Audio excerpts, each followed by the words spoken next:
উপদেষ্টারা আছেন, দেশ চালাইতেছেন বর্তমানে। আমি গেছিলাম শুধু তোমাদের চিন্তা কইরা যে আমরা কিভাবে কৃষককে বাঁচাবো। ভাতিজা কফির দাম যেমন বাড়তেছে তখন তো অবস্থা খারাপ, লত যাই টিয়ার কাছে কফি বাবা আছে এই পাশে, কই কই মাজার কই? ওই পাশে মাজার আছে, কফি বাবার মাজার। আচ্ছা লন যাই ঘুরে যাই। হক মৌলা শিষ্য কিন্তু লুকায় না আজকা। না এখন আসে নাই তো। আসবে আসবে, অপেক্ষা করে আসবে। কবি বাবার দ্বারা না পারতো না, আসবে। ওয়ালাইকুম বাবা, ভালো আছেন? ওয়ালাইকুম আসসালাম। কেমন আছেন? আপনার ছেলে ভালো নেই? এই তো আলহামদুলিল্লাহ ভালোই আছি। কি অবস্থা? তোমরা হঠাৎ করে কফি বাবার মাজারে কেন? তো ভাই যে কফির দাম কমে গেল গা, খেত লাগাইছি এত দিয়া দেয়, খেত মাছ পড়ে রয়েছে, কফি খাই না মানছে, কি করাম? পরামর্শ দেন।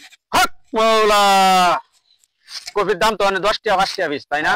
হ্যাঁ আমার তো অনেক টাকা লস হয়ে গেল কফি খেত কইরা, দাম পাইতেছি না বাজার দর। এই কারণেই তো আমি আইছি কফি বাবা হইয়া, যাতে কিভাবে গিরজ বাঁচানো যায়। আমি কিছুদিনের ভিতরে গেছিলাম যে গিরজ কিভাবে বাঁচানো যায়, যারা এমন একটা সিস্টেম করতে হবে, নাইলে কৃষক না বাঁচলে কিন্তু আমরা বাঁচবো না।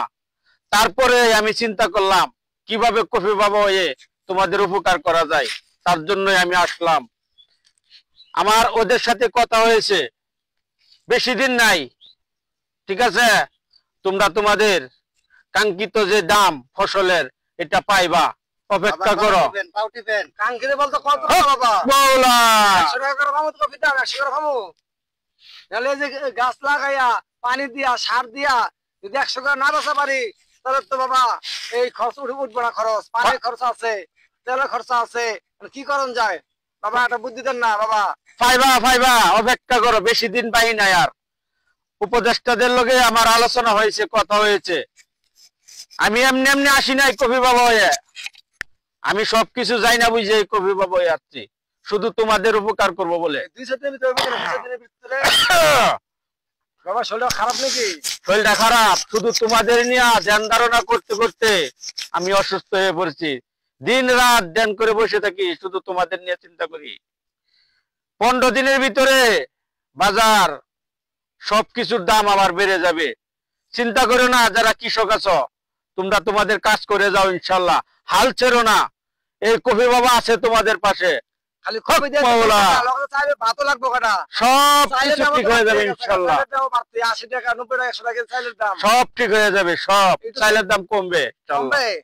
দোয়া করেন তো। ঠিক আছে, যাও তোমরা। আচ্ছা ঠিক আছে বাবা, ঠিক আছে ঠিক আছে ঠিক আছে ঠিক আছে।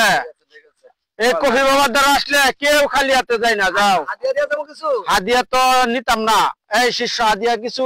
আচ্ছা রাখেন তাহলে কিছু টাকা। আচ্ছা কিছু হাদিয়া দিয়া যাও, অল্প কিছু 101 টাকা দিলে হবে। আচ্ছা রাখেন। ঠিক আছে, রাখেন, যা দিছে রাখেন। লও লও শিষ্য লও।